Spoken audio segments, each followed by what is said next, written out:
There have been many questions, and we cannot possibly answer all of them. And so we've chosen out of those, perhaps some of those questions which you have asked might be answered in the following questions. There are 8 questions here, and I hope we can go through them this morning.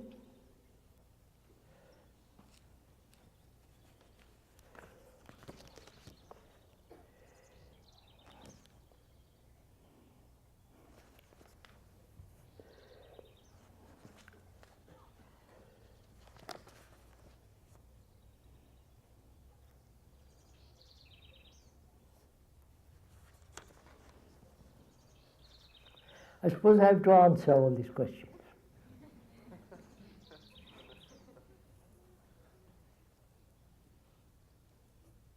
I wonder if we put these questions to ourselves seriously, would we be able to answer them all truly, authentically, not quote somebody else, but answer them for oneself? And the answer must be true, applicable, and to answer it correctly, one has certain amount of integrity and a quality of humility that goes with integrity. So let's together ask these questions and find out for ourselves the right and accurate answer, not according to the speaker, but find out for ourselves the truth of the answer, the truth of the question and the answer.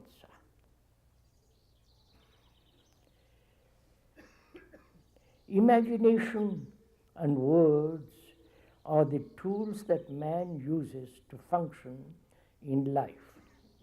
Is it really possible to achieve an attention so constant and alert that one can always see the fine line between the necessary use of thought and where images lead to illusion and conflict?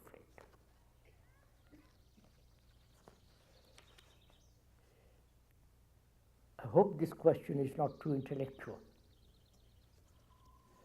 and is applicable to our life.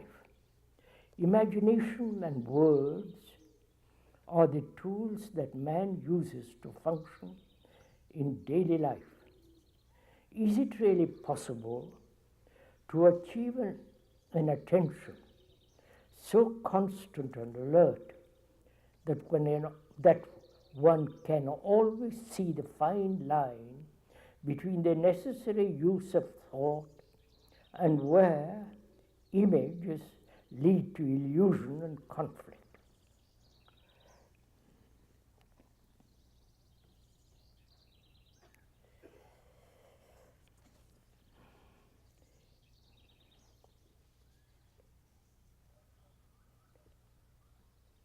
Why does one create images?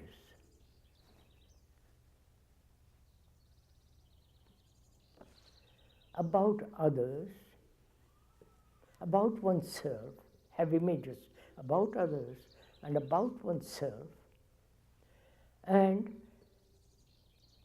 images that we worship,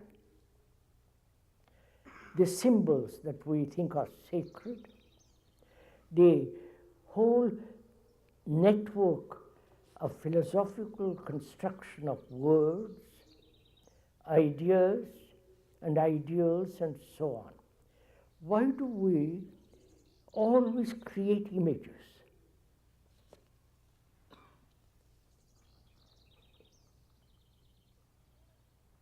I don't know if you have realized, if one realizes that what important part images have played in our lives. The temples are filled with them, the churches, the mosques.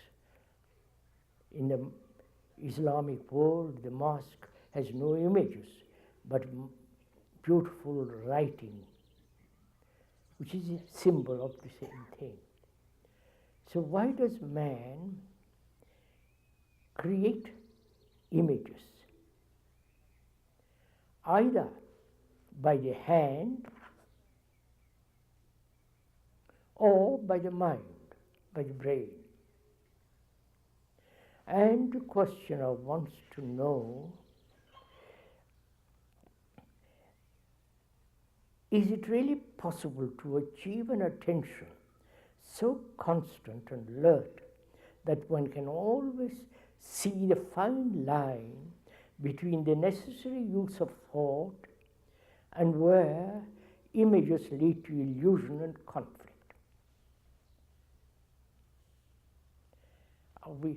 Do we understand the question?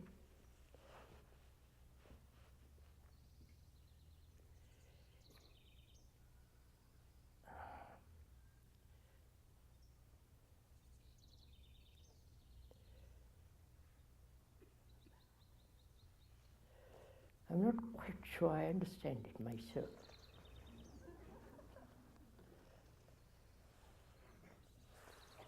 I'm glad that such a question is put.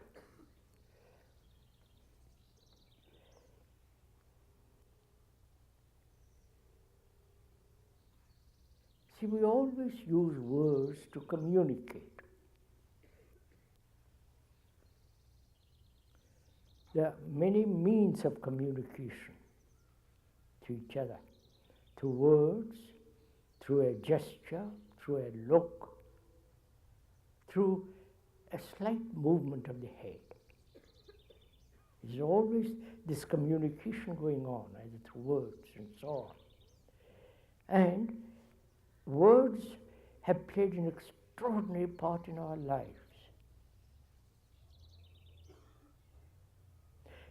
First of all, is there thought without words,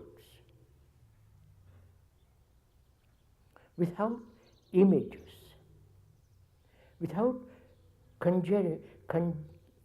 constructing symbols? Is there a thought without words and so on? You understand my question? Or words are part of thought.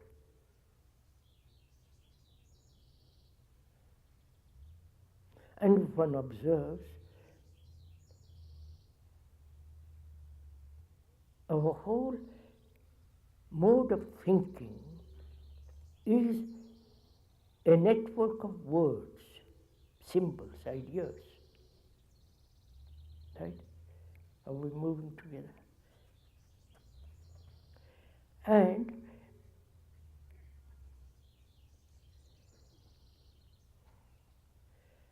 what is the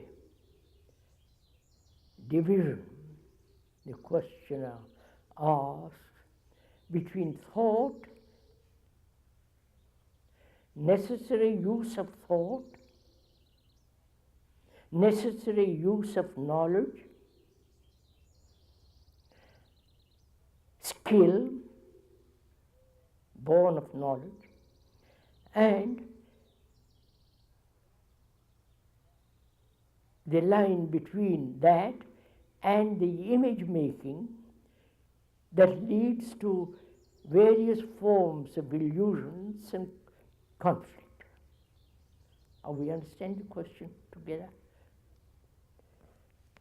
Question seems rather difficult indeed.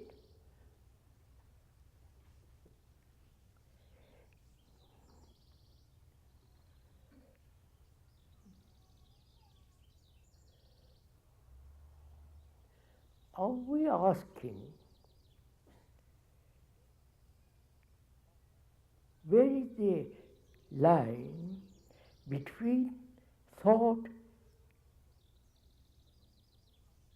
and the action of images, symbols?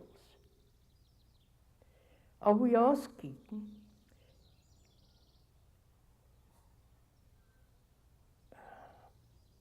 what part imagination plays in life?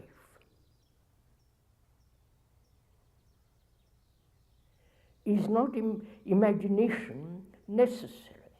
The questioner. I'm investigating the question. Is not the capacity to imagine the beauty of the hills as a painter, as a poet, with their extraordinary capacity to imagine and put into words, or the painter and so on, is not imagination necessary?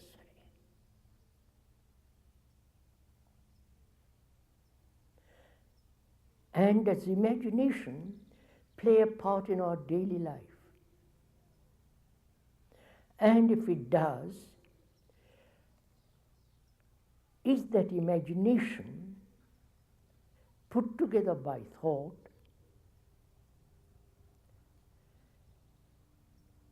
a tool which we can use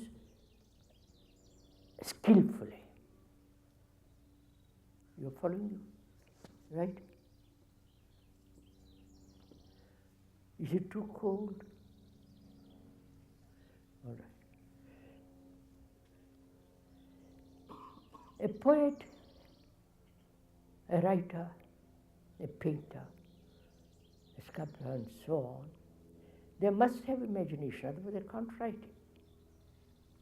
But is imagination necessary in our life, daily life?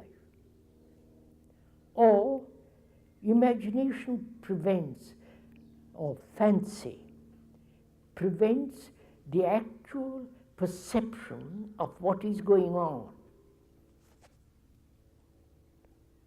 You understand?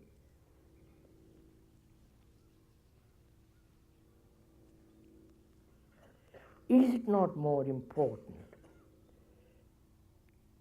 that to understand what actually is going on in our daily life, without all the imaginative, idealistic suppositions, ifs and whens, actually observe what is going on?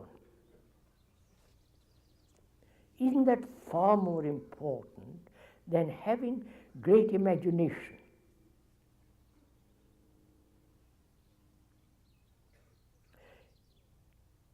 If one can observe attentively what is going on,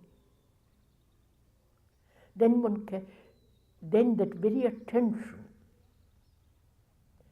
throws a light of what is, right? Throws a light on what is. And that light of attention clarifies the problem, right? Are we thinking together about this? Reasoning together. Not accepting what the speaker says, but actually reasoning together to see what place is imagination and where that imagination brings about illusion, which prevents actual understanding of what is. Is this clear? I am afraid, suppose, and I imagine a state of mind when there is no fear. That imagination, it becomes very important for me, because it offers an escape from actual fear. I live in that. Living in that imagination is an illusion, not actual. And that capacity to imagine some state of mind or heart when there is absolutely no fear, it gives me a certain sense of vitality, certain neurosis, certain fanciful way of living, which is not actual. So perhaps such imagination prevents me from looking directly at fear and looking at it with complete attention reveals the whole nature of fear. And from that understanding of that attention, fear begins to disappear. But if I have imagination about a state of mind, a state of heart where there is absolutely delightful state, where there is no fear, I'm a bit loony. So, imagination has certain value for the poets, for the artists. But art means to place everything in the right place. That's the true meaning of that word, art. To put everything in its proper place. But the poets, the painters, and the artists lead a pretty hectic life, a life of conflict, that goes on with those artists, great and the so-called artists.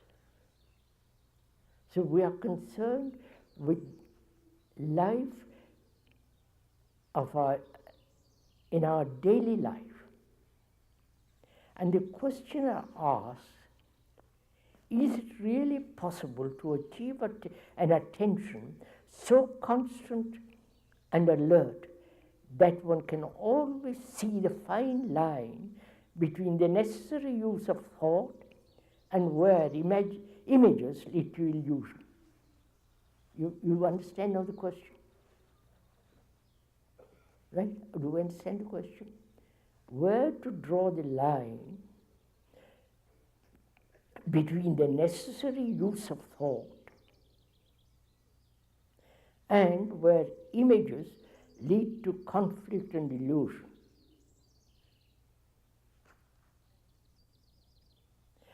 And is it possible to sustain a constant state of attention, alertness, where thought has its place,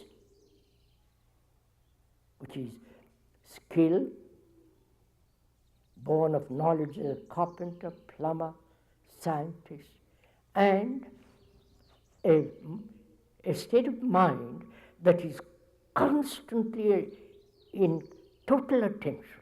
That's the question, right? So we have to inquire what it is to be aware. We'll go into it slowly and come to the point what it means to be completely attentive. Are we ever aware not only what is going on in the world, but also what is going on inwardly? Aware. That is, are we aware as we sit here of the trees, the nature of the limbs, the boughs, the beauty of it, and we are aware of the hills, the mountains, the slopes, all that, and that's perhaps fairly easy. But are we also aware of what is going on inwardly? Our thoughts, our feelings, our peculiar attitude towards life, convictions, and if we are aware, can we be aware without any choice?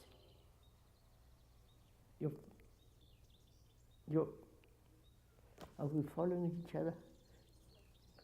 To look, to observe without any choice.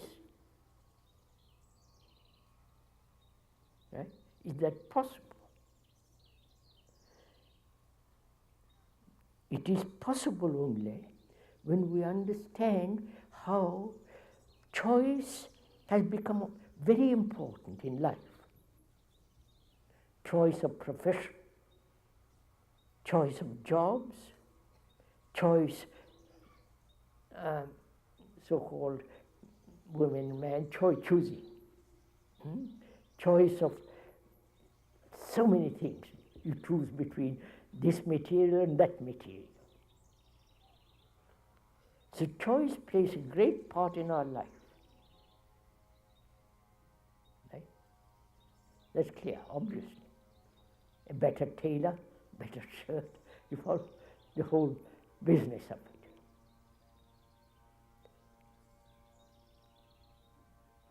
Choice is, at certain level, is necessary between a good car and a bad car. But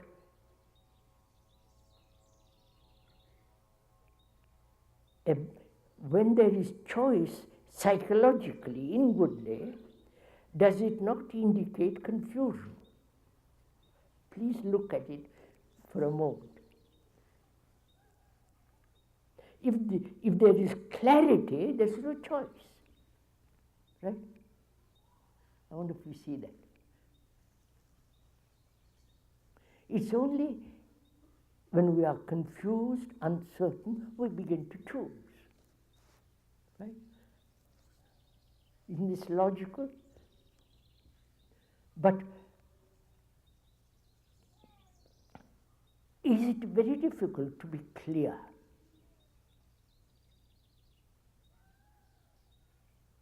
Clarity, not about politics and politicians and all that business, but inwardly, to be so absolutely clear, so that your action is never born out of confusion, out of choice. Is that at all possible? And we are saying that's only possible when thought finds its own right place. Right? You are following all this? Right place in the sense, I must know how to drive a car. Knowledge is necessary in order to speak English, French, or Spanish, or Italian. Or if there is to be a career, I must have knowledge about it. There, knowledge is absolutely necessary. And psychologically, we feel knowledge is also necessary. To know somebody,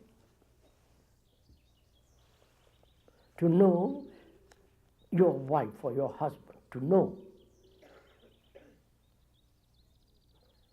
So, can you know ever about your wife or your husband? You cannot know a living thing. Right? I wonder if you understand all this. So, psychologically, when we say I must know myself, please understand this a bit. When we say I must know myself, one means by it, I must accumulate knowledge about myself. right? Which is the same as the other, right? To become a good carpenter, I prefer to be a carpenter than a professional scientist and big shots. To be a good carpenter, I must know a great deal about wood, tools, and so on. And I carry the same mentality when I say I must know myself, which means I must gather a lot of information about myself. Right? I'm following? So that I can act rightly or skillfully or whatever it is.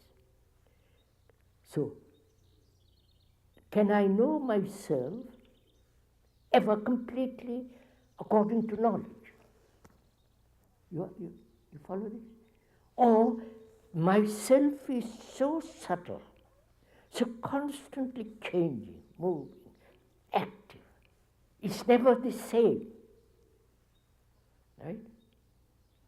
But I would like it to be always the same. I wonder if you're following all this. So I create an image about myself which is static, and I act according to that. So knowing oneself is not accumulating knowledge about oneself, but to be aware of what is happening with all complete attention, so that there is no accumulation of knowledge about myself, but the movement of myself. You understand? Are we understanding each other? I want to know myself, which is very important. The ancient Greeks talked about it. Ancient Hindus also went into it. The Buddhists. But the religious world of Western world hasn't gone into this question of know yourself. They've talked about it, but they haven't gone very deeply into it. Now, we've tried to know about ourselves according to some philosophers, some analysts, psychologists, and so on. So we are learning about ourselves from others, whereas the others are ourselves. You understand?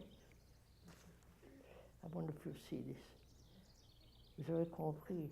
Bien? So, to know myself, I can only observe it in my relationship to another. There I perceive all my reactions, right? All my desires, all my conflicts, I perceive it there. Relationship acts as a mirror in which I see myself actually as I am.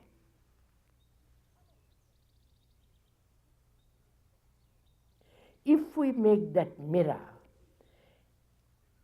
a thing which becomes merely imagery, then it leads to illusion. So, can one be aware of oneself without any choice, and that awareness moves into attention when there is no border, when there is no limited perception of me watching. You understand all this?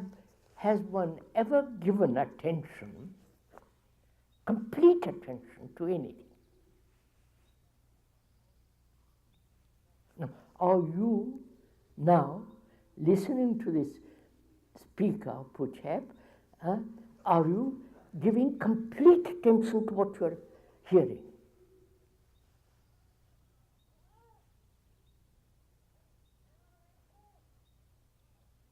And if you so give your complete attention, which means you hear the word, you understand the fullness of meaning of that word, and the word is not important, but the meaning and the content of the word, and giving your complete attention with your nerves, with your ears, with your eyes, with all your energy, then you will see, if you do, there is no me attending. There is no center from which you are attending. Only there is attention. Have you understand?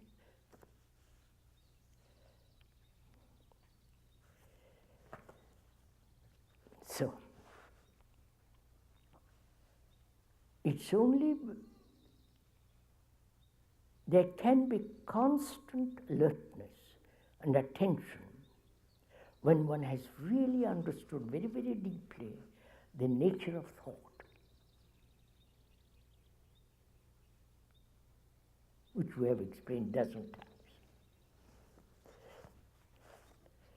Sorry to have taken half an hour of this question. I'm a writer. I feel responsibility and the urge to voice my understanding.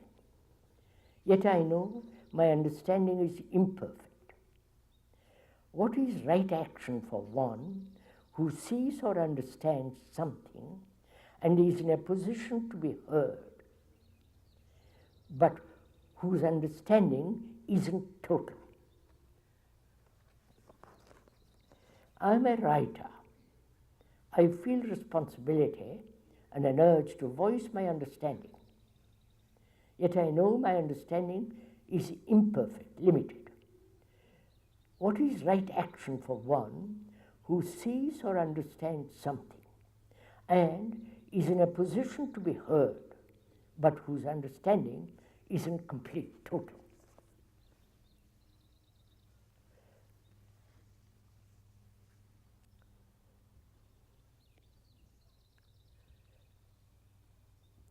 Most of us are not writers.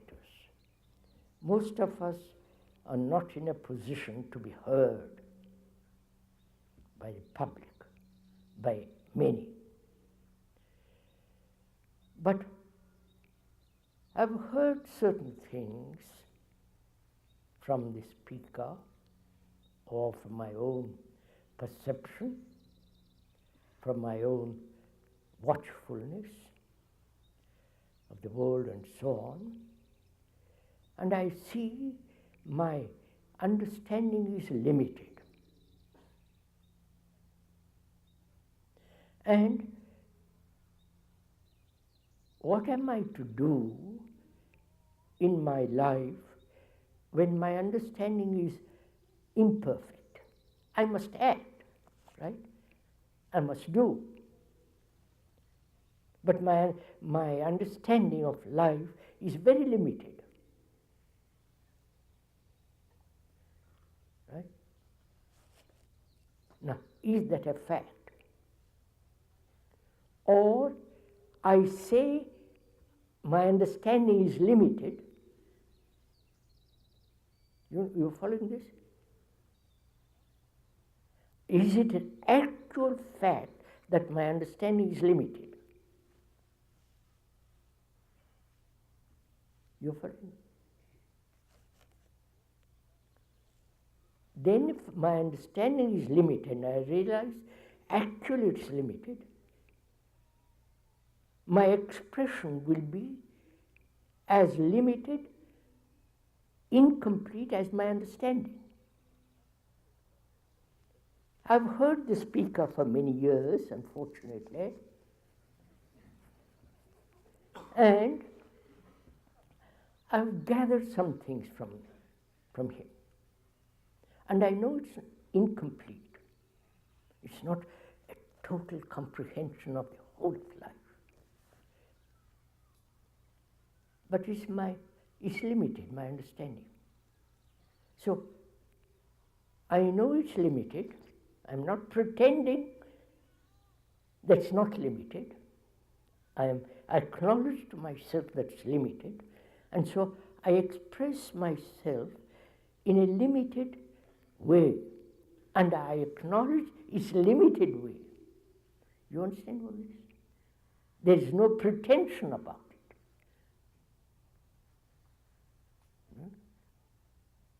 And if I'm a writer, and I happen to be famous enough to be heard by the public, and I realize also that my understanding of life is limited, imperfect, not complete. Naturally, I'm going to express myself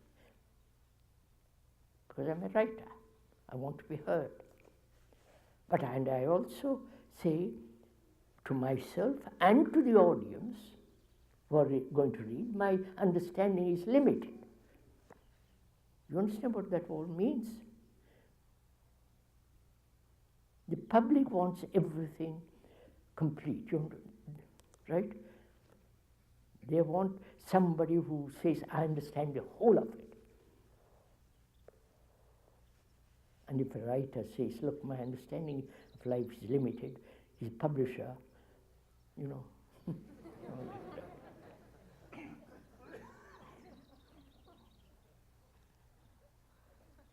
But a writer, where his responsibility lies in being absolutely having integrity.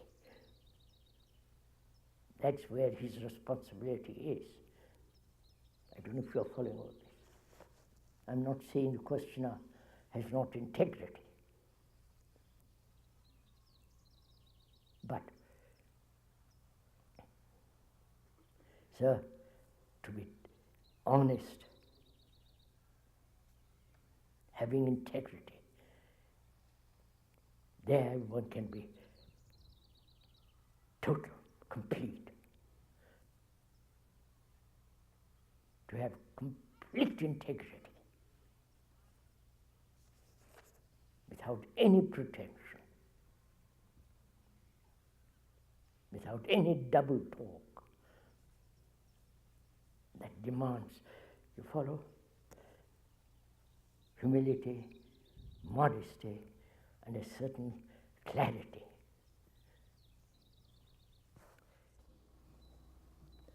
What is the role of the question in life? What is the role of the question in life? That is, what is the role of questioning in life? Clear question. Do we ever question fundamentally?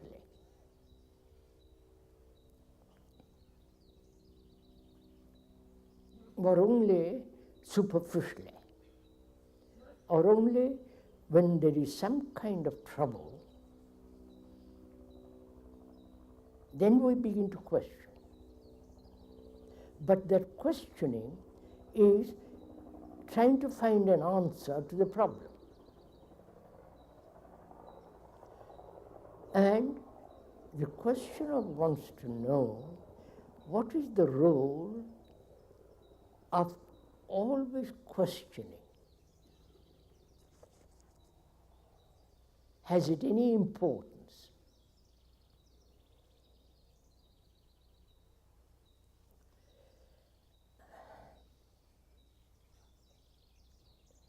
When do we ever question seriously?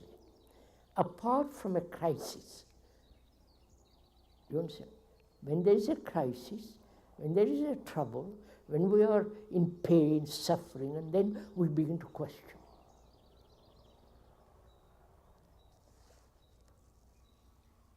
That questioning is perhaps seeking a way out of pain, sorrow, trouble, and so on. We do question there. But the questioner also wants to know what is the role, what part questioning plays in life. not at moments of crisis, but the questioning mind. Is it clear?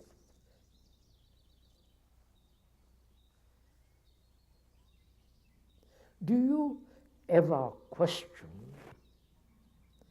investigate, which is part of questioning, into your own experiences, into your own desires, into your own opinions, evaluations, convictions? Or do you take those for granted and only question when there is actual trouble? You understand what? Are our minds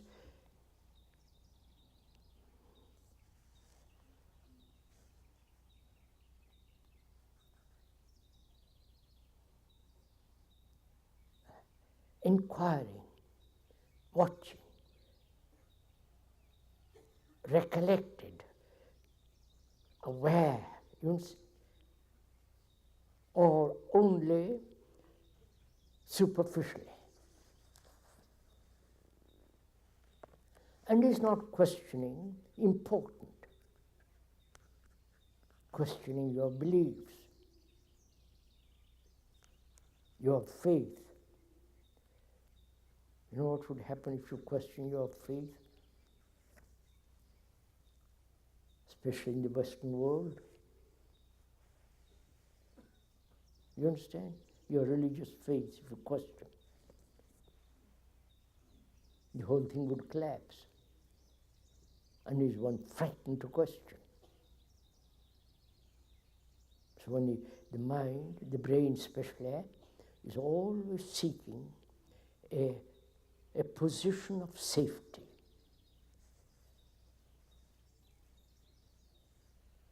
Where it can be secure.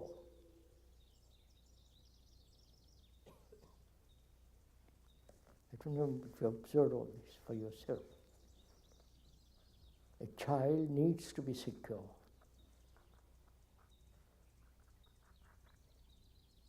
It needs the mother, the father, to love it, to be, so that it feels completely secure,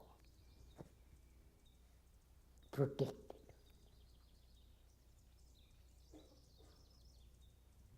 Up to a certain point, the mothers and fathers do that. Up to a certain point. But they soon get bored with it, or whatever they do. They have their own interests, their own problems, their own travail, and gradually the child is, boy, child, girl is neglected, goes off.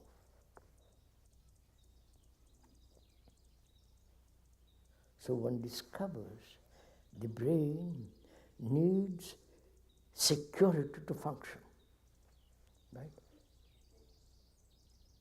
To be a good physicist, to have all the knowledge of physics gives the brain a certain quality of assurance, of safety, protection.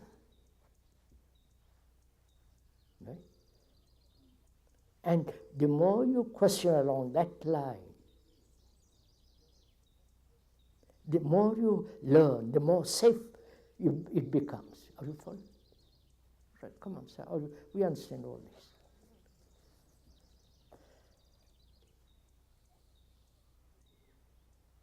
So it is finding safety in knowledge.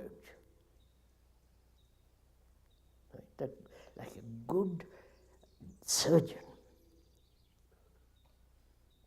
he's operated 100 times, he knows, and his brain is active along that line,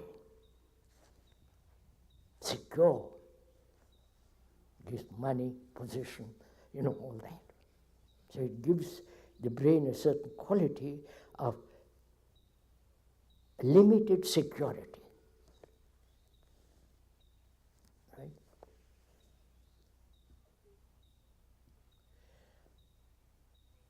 So knowledge becomes important as a means to be safe. And that knowledge, as we pointed out many times, is always limited. All knowledge is always limited. And therefore, the questioning becomes very limited. Right? Naturally. Are you following all this? But if one is not a specialized entity, if one observes that security is necessary for the brain, to have food, clothes, house, it's secure.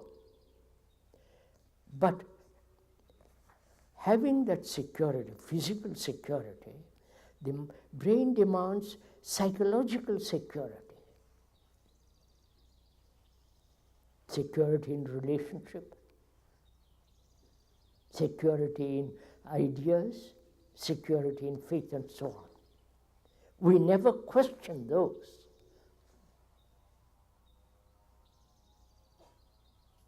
You're following, right? We are saying now to have a mind that's questioning, investigating, never caught in a limited understanding, questioning. In that, there is great deal of intelligence. Right? From that arises intelligence. And that intelligence is security. I wonder if you understand all this. Are we together in all this, or am I just talking? Right? Shall we go on to the next question?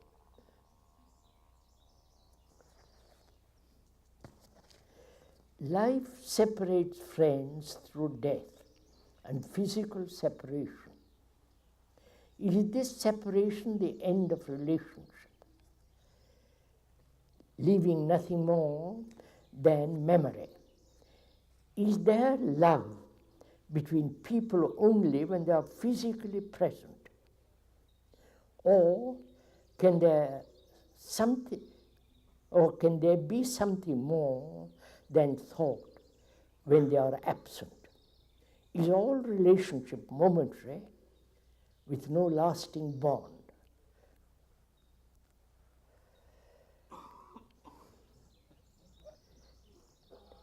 Life separates friends through death and physical separation. Is the separation the end of relationship, leaving nothing more real than memory? Is there love between people only when they are physically present? Or can there be something more than thought when they are absent?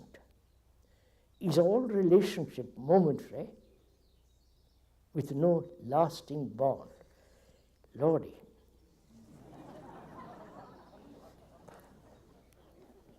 There's so many questions involved in this one question. So let's take one by one in it.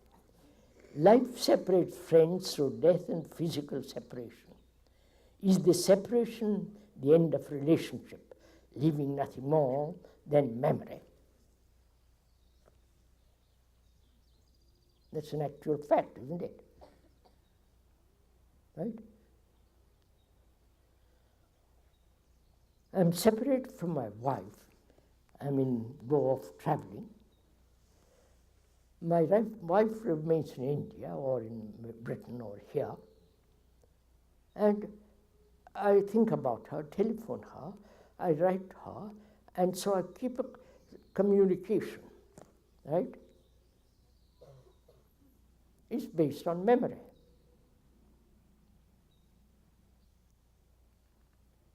I don't quite see what the problem there. That's an actual fact. Leaving nothing more than memory. Is there love between people only when they are physically present, or can there be something more than thought when they are absent? This is the real question. Is there love between people only when they are physically present, or can there be something more than thought when they are absent?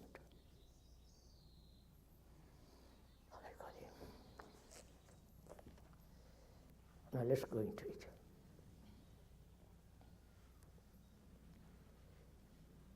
If we understand very deeply and very clearly the nature of thought, which is, if I may repeat again, thought is the outcome of memory, response of memory. Memory is born out of knowledge. Knowledge is out of experience, right? This is the cycle. Experience, knowledge, memory, action, and from that action learn more, so have more experience, knowledge, memory, action. It's a circle, chain, in which we are operating. That's how our thinking is going on all the time. Now, so we must be very clear the nature of thinking. It's a material process. There is nothing whatsoever sacred about it. Right? Please don't accept this. If you accept it, then you don't see the whole meaning of it, unless you've gone very deeply into it. Everything thought is created in the world,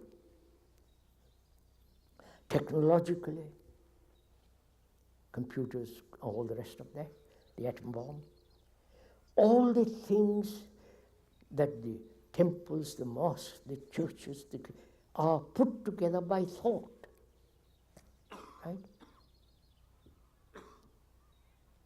So the symbols, the images these temple churches contain are nothing sacred about it,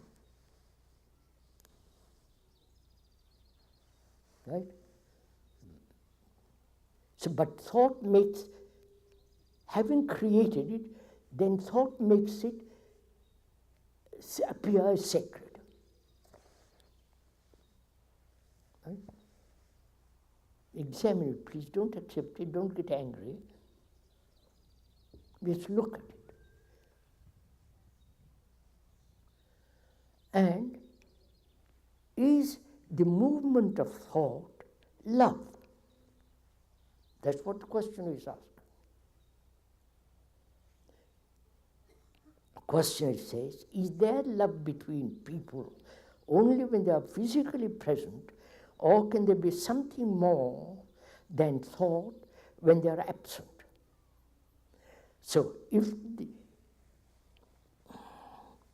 the thought is the only movement in relationship,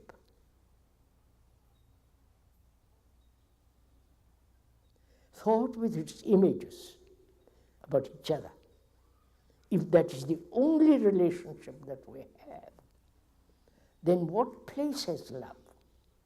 You're following me?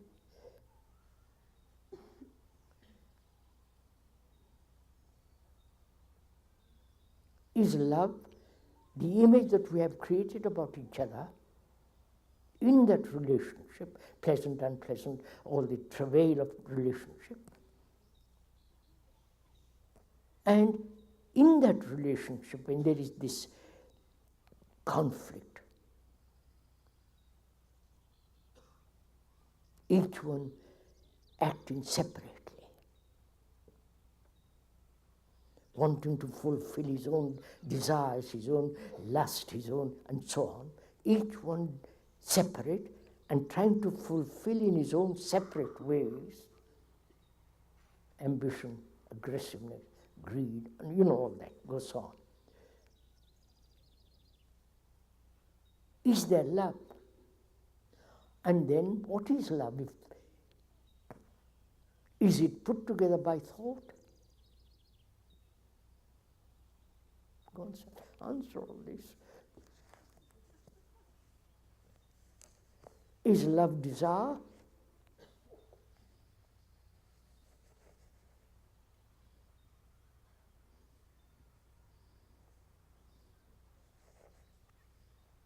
Is love the pursuit of self-fulfillment?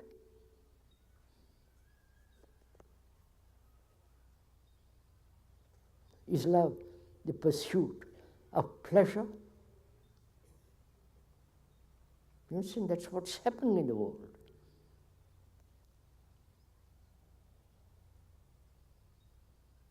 And so, when that is missing altogether, and perhaps happens rarely, occasionally, then thought is the only means of communicating with each other. Telephone, writing letters, thinking about your wife or your present. You know, all that takes place. So what is one to do? You answer my question? I realize thought has become so extraordinarily important in life, in the business world, in the technological world, in the economic world, in the world of religion. All the rituals are put together by thought. The dogmas, the faith, everything is based on thought. Thought made through tradition holy.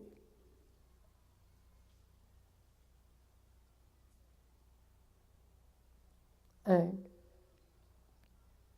when one realizes very deeply that thought is not that flame which purifies everything else, how is one to capture it, to hold it, to have it? You understand my question? Are you following me?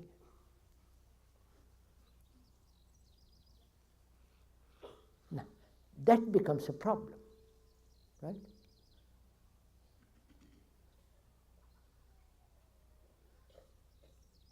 And my brain, listen to it carefully, my brain is trained to solve problems. In the technological world, it has been trained year after year to solve technical problems. The atom bomb, computers and so on. And my brain has been educated to solve psychological problems. So I'm faced with this question, which is, I know thought is not all that we have said. And I also know without the other, life becomes very shallow. So I have a problem. I have a problem, right? You understand this? So I'm ready to solve it. My brain is active to solve it.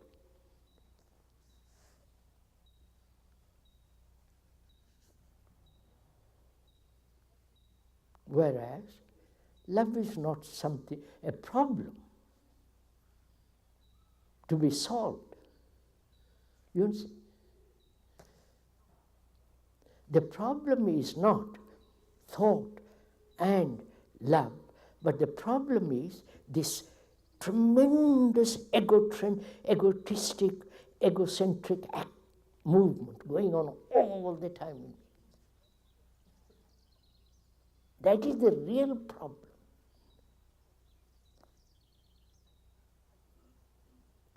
And so I begin to again try to solve it. I never said this is the problem. Let's look at it. I'm not going to solve it. Let's look at it. I wonder if you're following all this. Don't let me make into a problem, but let me first look at it.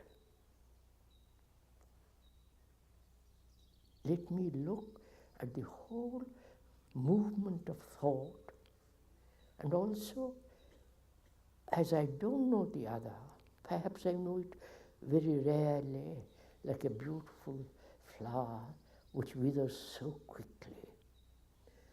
I know something of it, but the knowledge of it is not the real thing. So I am aware of thought, rather, not I am aware of thought. Thought begins to be aware of itself. You begin to understand it? Are you all asleep?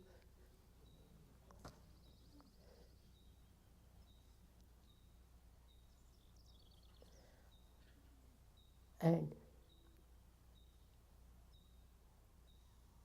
the thing is never to make a problem of anything. I wonder if I can this one thing if we understand.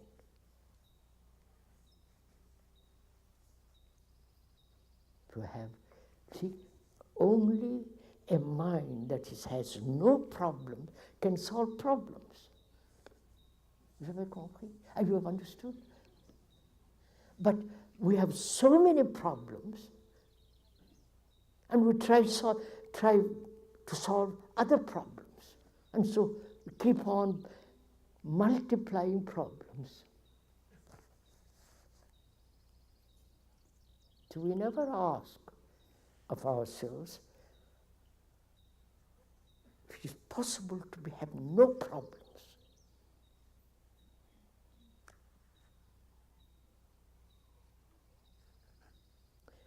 But there are problems. But to meet them instantly and finish with them. So the mind, the brain is free from all conflict problems. You see,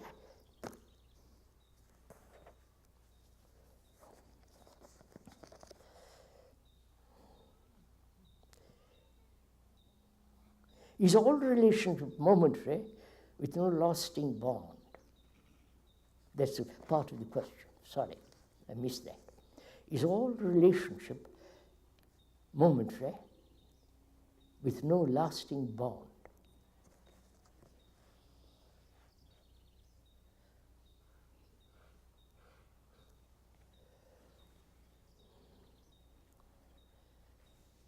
What do you mean by that word, bond? Bondage?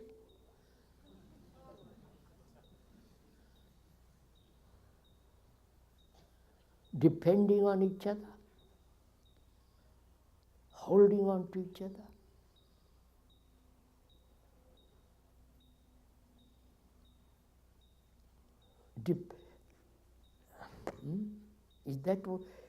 Is that what relationship is? Constant, the establishment of a constant, lasting bond. Is that what relationship is? I'm asking, sir.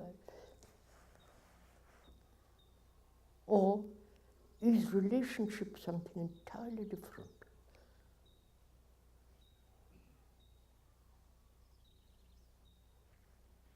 In which there is no bondage, in which there is no dependency.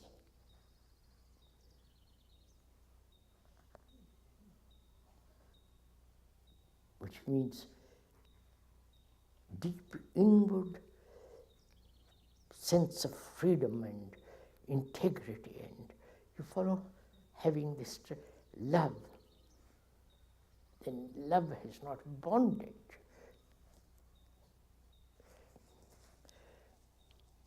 one sees the fact that the essential response to the conflict in the world is a revolution in consciousness in each individual.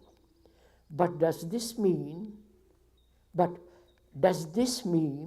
that without that total action, all other lesser but perhaps helpful actions are useless? One sees the fact that the essential response to the conflict in the world is a revolution in consciousness in each individual. But does this mean that without the total action, all other lesser but perhaps helpful actions are useless? Now, one sees the fact that essential response to the conflict in the world is a revolution in consciousness in each individual. As we've explained very carefully, and I hope we can go into it again if one is not clear on this point,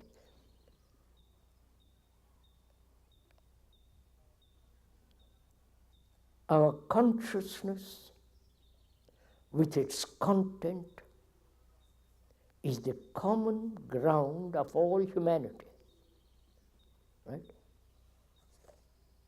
Is this your consciousness, which is your education, your beliefs, your convictions, your values, your greed, your suffering, your pain, your anxiety, uncertainty, joy, pleasure, is common to all mankind, right? Is that so? Is it not so? Or are we uncertain about that? Go to India, go to Japan, go to Russia, Europe or here. Every human being goes through great sorrow. Every human being has conflict, pain, physical, psychological, is wounded. Every human being is uncertain, confused, violent, pleasure-seeking. That is the common consciousness of man, right? It's not your consciousness and my consciousness.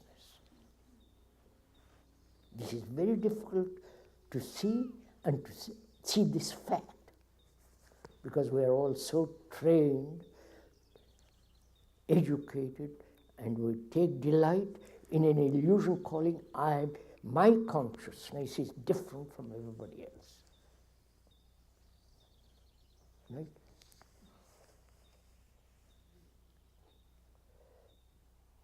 Is this so or not? Well, you won't accept this, so right? So the revolution is the crisis, and its answer is a total revolution in consciousness, which is the ending of fear, right? The understanding of the whole nature of pleasure, which man is pursued endlessly,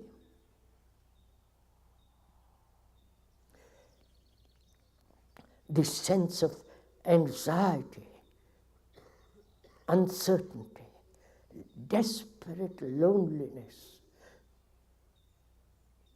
sorrow, death. That is the content of our consciousness. That content makes our consciousness, right?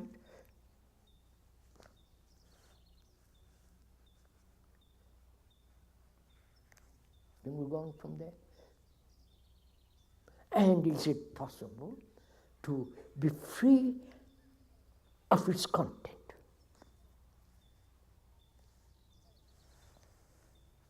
And, as we explained on many occasions, the philosophers, the psychologists, all those people say it's not possible.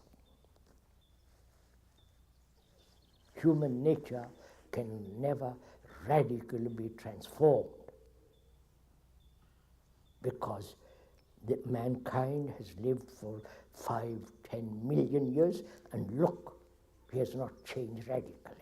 So accept what is. You understand? Modify it, control it, educate it to be a little better behaved, and so on, so on. But remain within the limits of that. You following all this? So meditation is within the limits of that.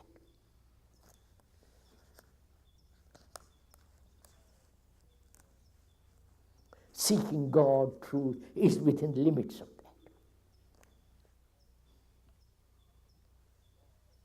And somebody comes along, like the speaker, says, no, it is possible to radically transform that consciousness.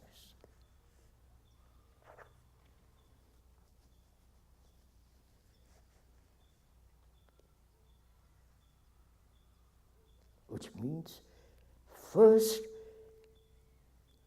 one must realize that you are not separate from the rest of mankind. You are mankind.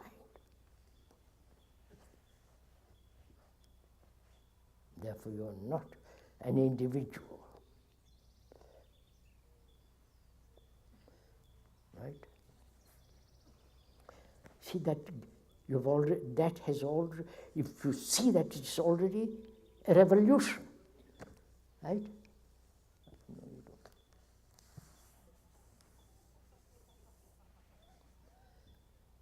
It's already changed the pattern of thought altogether. Which means you are the world, and the world is you.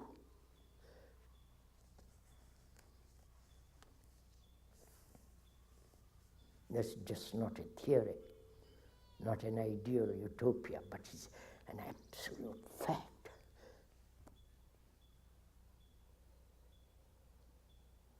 And therefore you become terribly responsible for everything that's happening in the world.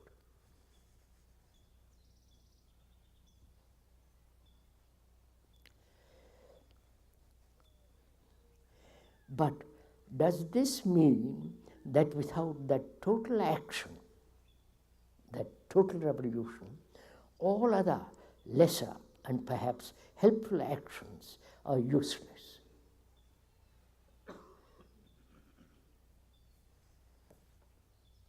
Answer it for yourself.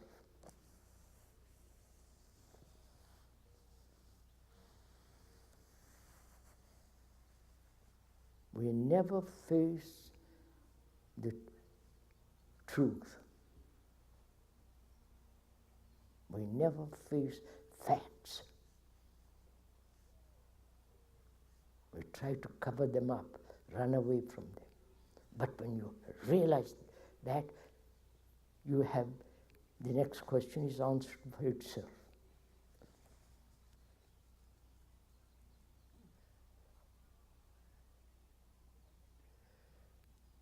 I'm appalled at what is happening in society today. I know it is there, today. I do not want to be a part of it, and yet realize I am not separate. What is my relationship to society? I'm appalled at what is happening in society today. I do not want to be a part of it. But I do not want to be a part of it. And yet I realize I am not separate. What is my relationship to society?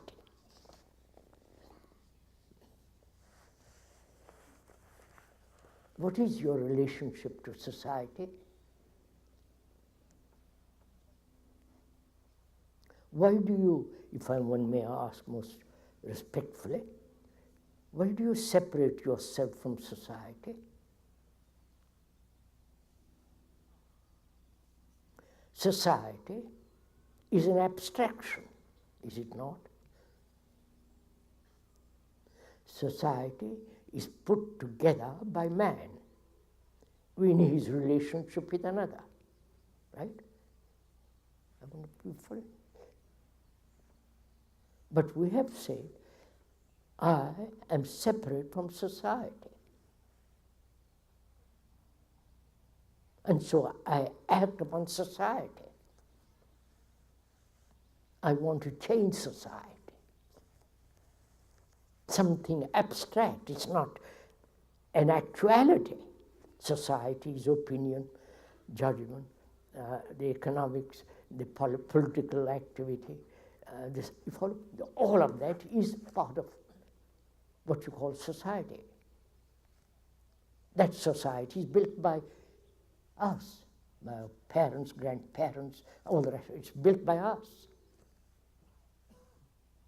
So we are that. You know, this is, is this also another revolution? Society is not separate from me. I am the society.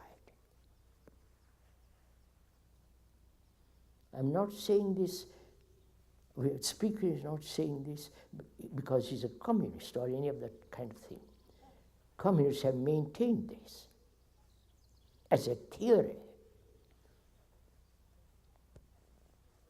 And they have, as a theory, they have said, change society, control it, shape it, become a dictator, totalitarian, then man will change. You know all that business. Whereas in the contrary, man has created it. Unless man changes, society cannot change. Unless the computers come along with their robots and change the whole structure of economic society. You follow all this?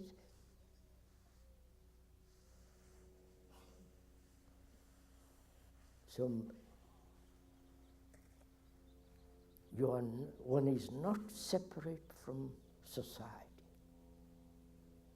One is the world. So if one realizes that, you would never put this question.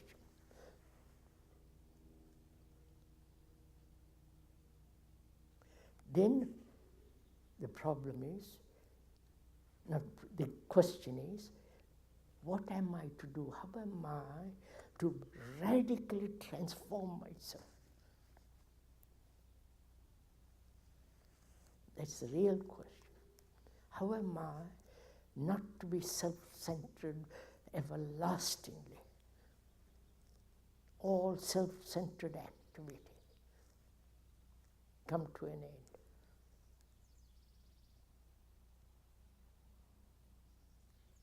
We never ask these questions.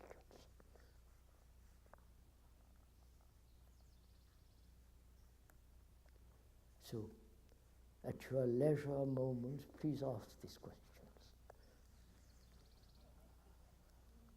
When you're not totally occupied with your pleasures, with your occupations, with wanting to be somebody, success, all the rest of it, perhaps you'll have time to ask this question. Ask it and remain with it.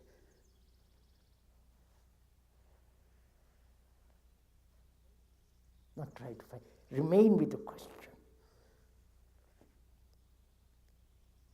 Then see what happens.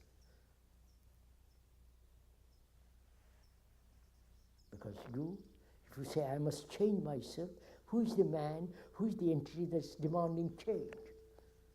It's still, you understand all this? So one discovers that the thinker is the thought. There is no thinker apart from thought. There is no experience apart from experience. There is no analyzer apart from the analysis, that which is analyzed. So when you realize that, there is totally different movement takes place.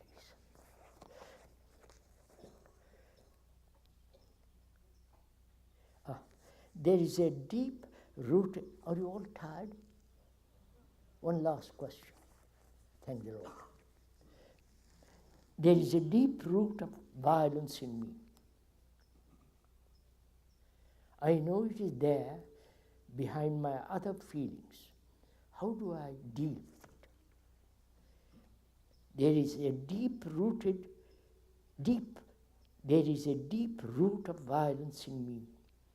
I know it is there behind my other feelings. How do I deal with it?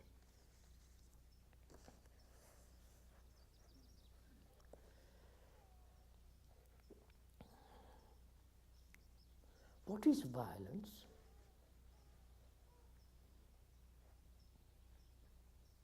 The shooting of people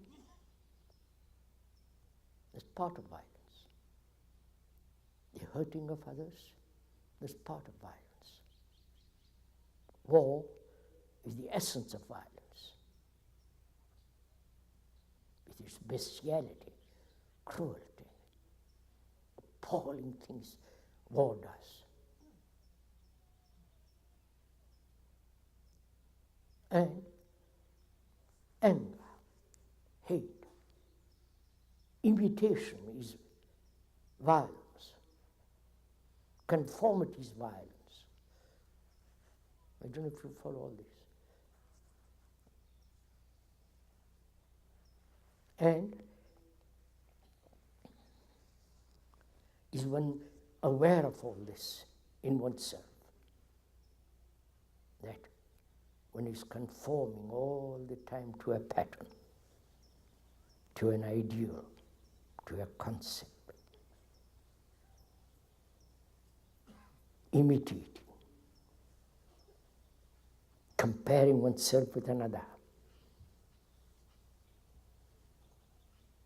Aggression.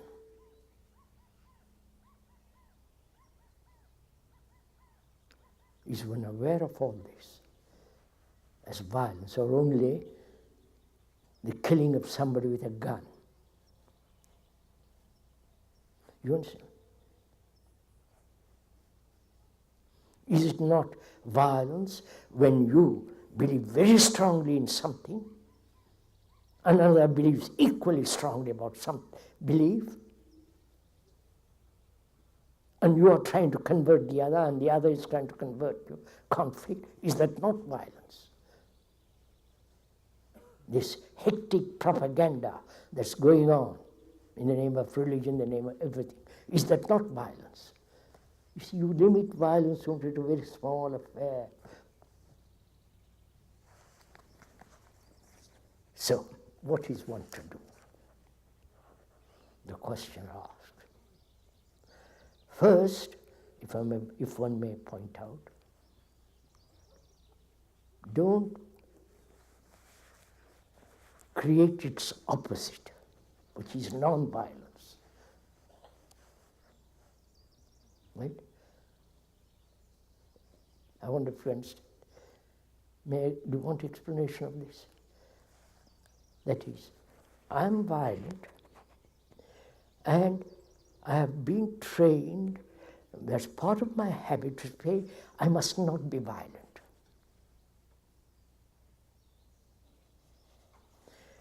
Follow? I am violent, and I have created the ideal of non-being violent. So, I have a conflict. You follow? Being violent and I'm not wanting to be violent is conflict, right? And that very conflict is violence. I wonder if you see this. Are we communicating?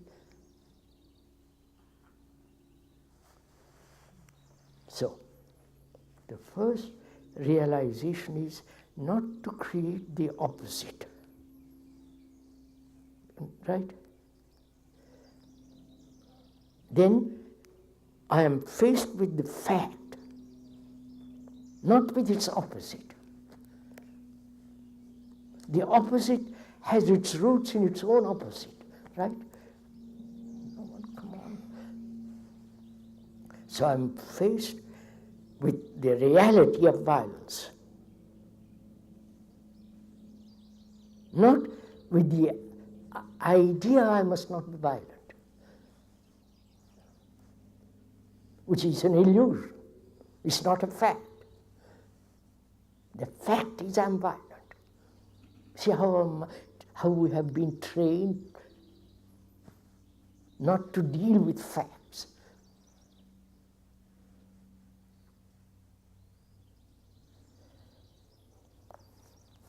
So I realize I'm violent and have no idea of trying to become non-violent. That's completely gone out of my blood. So I'm only dealing with fact. Now, how do I look at that fact?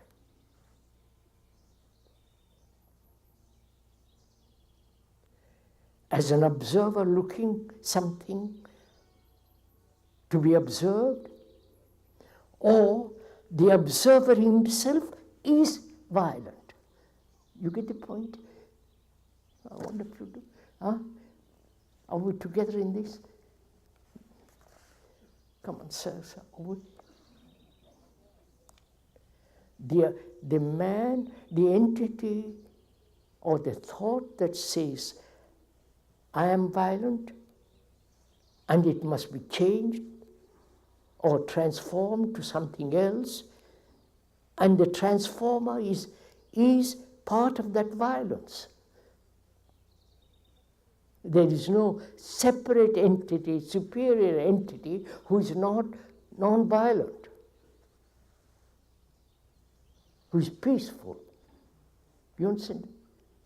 That's another invention of thought, to escape from the basic fact that I'm violent. And so, please just follow this. Give little attention. You may be tired, but just give little attention to this. That is, there is no division between the observer and the observed. Right? There is only the fact. There is only the observation of the fact, not I observe the fact. Right? There is only the pure observation of that reaction which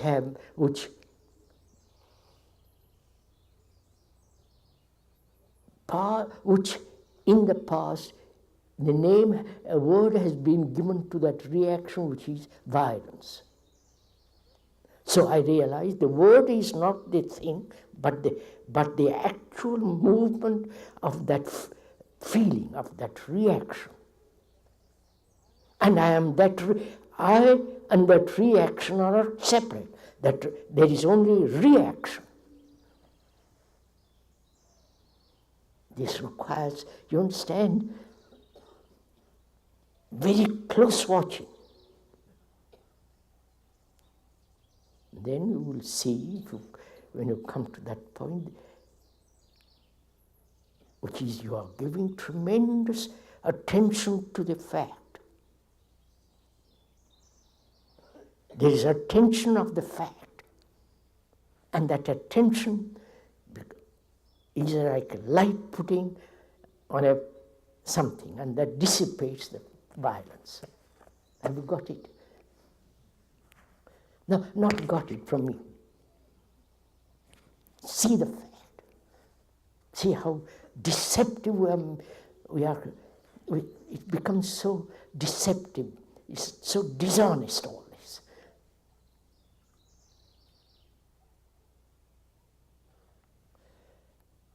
So when you allow time to dissolve an issue, that issue increases, multiplies. It's only the mind that sees clearly